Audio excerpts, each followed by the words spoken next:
salaamaya salaanta islaamka assalaamu calaykum waraxmatullaahi tacaala wabarakaatu runtii waqti ma harin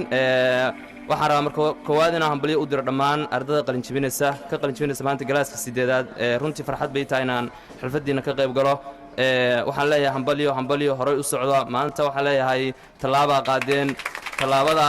amoodinina inaad tallaabadii wada gaarteen laakiin waxa inay dhiman wada dheer baa inay dhiman sida wadada dheer uga gudbi lahaydeen waa inaad maanta ku taxadirtaan halkan waxa la isugu yimi waa xalfadiina waxa maanta la dhiirigelin waa idinka waa inaad dareentaan maanta inaad tihiin jiilka maanta wadanka leh runtii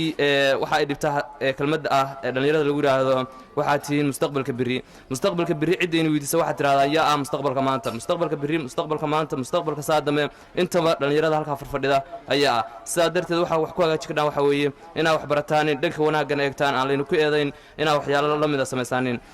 waxaan rabaa inaan u mahad celiyo dhammaan waalidiinta ku soo tacabtay inaad maanta halkan gaartaan iyo macallimiinta qaaliga oo haystaan waxaan leeyahay ilaahay ajirkooda ha siiyo idinkuna waxa la rabaa inaad gudbaan waajibaadkeena saaran oo maanta ma jiro qof maanta la leeyahay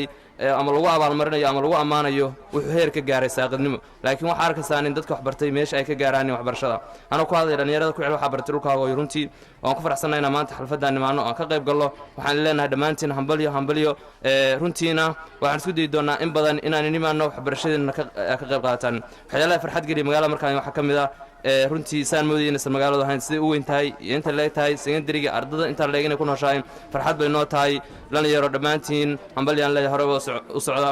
waan soo koobiyaa maamulkana waxaan leeyahay mar dambe